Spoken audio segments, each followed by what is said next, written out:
Subscribe करें GST platform YouTube channel को और बेल आइकन प्रेस कर लें जीएसटी और इनकम टैक्स की वीडियोस सबसे पहले देखने के लिए।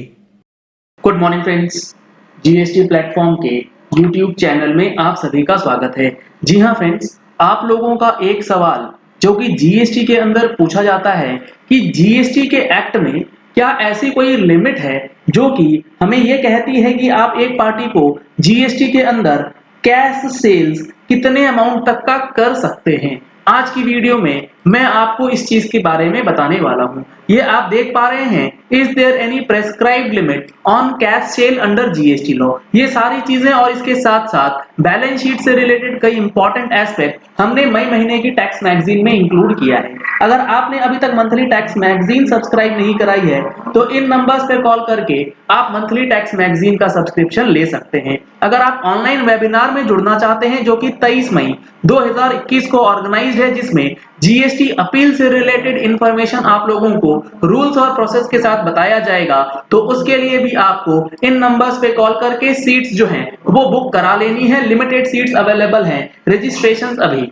ओपन किए गए हैं। यहां पर आप देखेंगे तो cash sale under GST law के लिए बिल्कुल क्लियर आपको यह समझना है कि जीएसटी में कोई लिमिट प्रेस्क्राइब्ड नहीं है। एज ऑफ नाउ, आज के डेट में कोई भी लिमिट प्रेस्क्राइब्ड नहीं है, which means any registered person may enter into any business transactions attracting GST law in cash of any amount, including sales, purchase to or from unregistered person। यानी कि आप चाहें तो कोई भी अमाउंट ऑफ कैश का ट्रांजैक्शन जो है जीएसटी के लॉ के पर्सपेक्टिव में कर सकते हैं, चाहे वो रजिस्टर्ड हो चाहे वो अनरजिस्टर्ड हो। लेकिन ध्यान रखने वाली बात यह है कि जीएसटी के अंदर तो कोई लिमिट प्रेस्क्राइब्ड नहीं है, बट इनकम टैक्स के अंदर जो है वो कैश की लिमिट प्रेस्क्राइब्ड है, चाहे वो पेमेंट करने के लिए हो चाहे वो पेमेंट रिसीव करने के लिए हो। यहां हमने ये भी बताया है कि income tax law prescribes limit for cash transactions such as ₹10,000 for cash business expenditure. यानी कि अगर आपका खर्चा है तो 10,000 रुपए की लिमिट है कैश के अंदर, सेक्शन 40A(3) के अंदर। और अगर आप रिसीव करते हैं तो 2 लाख रुपए का ट्रांजैक्शन लिमिट दिया गया है for cash under section 269(ST)। और इस सेक्शन के अंदर एक रिलीफ भी अभी दी गई है। अगर आपका कोई कोविड ट्रीटमेंट का काम चलता है तो हॉस्पिटल्स या ट्रीटमेंट सेंटर्स जो हैं वो 2 लाख रुपए से ऊपर कैश में रिसीव कर सकते हैं। नॉन कंप्लायंस में अट्रैक्ट डिसअलाउंस ऑफ एक्सपेंडिचर और इवन पेनल्टी। अगर आपने 10,000 रुपए से ऊपर का पेमेंट कर दिया तो वो खर्चा डिसअलाउ हो सकता है। 2 लाख रुपए से ऊपर का रिसीट कर लिया है तो डिफॉल्ट अमाउंट यानी कि 100% पेनल्टी ऑफ डिफॉल्ट अमाउंट जो है वो भी आपको लग जाएगी। तो जीएसटी के अंदर लिमिट नहीं है, बट जीएसटी के साथ साथ आपको इनकम टैक्स को भी देखना होगा। इसीलिए हमने यहां आपको एग्जाम्पल के साथ बताया है। वो चीज आप समझ लीजिए कि कैसे आपको 2 लाख रुपए से ऊपर का ट्रांजैक्शन या 10,000 रुपए से ऊपर का पेमेंट जो है वो करना पड़ेगा। अब यहां पर आप देखेंगे तो एग्जाम्पल यहां दिया गया है, mister A is an authorised dealer of Honda, sold a car to Mr. Ram of rupees 10 lakhs and received the amount as following from Mr. Ram। यहां पर यह बताया गया है कि किस तरीके से सेल हुआ है और उसका ट्रांजैक्शन जो सेल ट्रांजैक्शन है उसकी पेमेंट जो है वो किस तरीके से रिसीव करी गई है। तो यहां पर आप देखेंगे 15/12/2020 को ये बुकिंग अमाउंट है। ये टाइपिंग मिस्टेक यहां पर कैश लिख दिया गया है, ये है बैंक के थ्रू।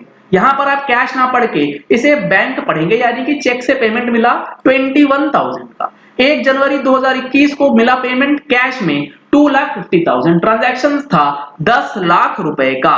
इसके बाद है 1 जनवरी 2021 को आरटीजीएस के थ्रू मिला है 6 लाख रुपए का पेमेंट और 1 जनवरी 2021 को ही मिला है चेक 1,29,000 रुपए का। टोटल अमाउंट हो गया 10 लाख रुपए का। तो ये जो अमाउंट हमें रिसीव हुआ है तो क्या इसके ऊपर पेनल्टी लगती है? क्या जीएसटी के अंदर कोई हमने वायोलेशन किया है या इनकम टैक्स के अंदर कोई वायोलेशन किया गया है? तो यहां पर आप देखेंगे as per section 271DA mister A shall B liable to the penalty of ₹2,50,000, क्योंकि इस 10 लाख के ट्रांजैक्शन में ये 2,50,000 रुपए का अमाउंट जो है 2 लाख से ऊपर है और कैश में रिसीव किया गया है। इसीलिए 71DA के अंदर 2.5 लाख रुपए की पेनल्टी जो है वो लगाई जाएगी। तो यहाँ पर आपको जो समरी समझनी है, since any GST taxable person is bound by the person's provisions of both income tax as well as GST law, यानी कि जो GST के अंदर रजिस्टर्ड है उसको इनकम टैक्स भी देखना है, GST भी फॉलो करना है।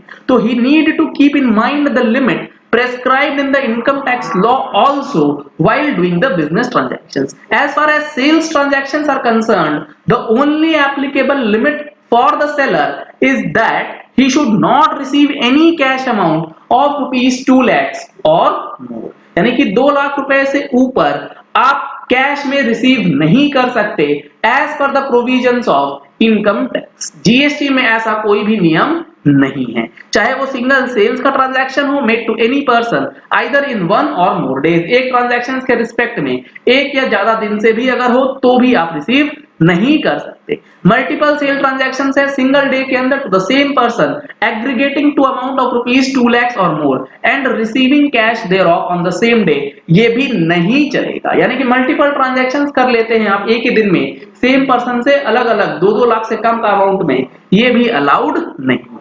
तो ये चीजें आपको समझनी होंगी इस चीज को क्लियर करने के लिए कि जीएसटी में कोई भी ऐसा नियम है या नहीं है।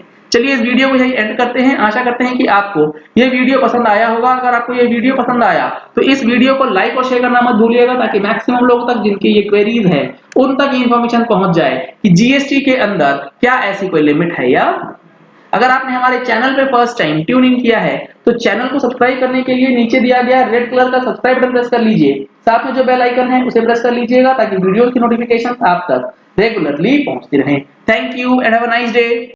सब्सक्राइब करें जीएसटी प्लेटफॉर्म यूट्यूब चैनल को और बेल आइकन प्रेस कर लें जीएसटी और इनकम टैक्स की वीडियोस सबसे पहले देखने के लिए।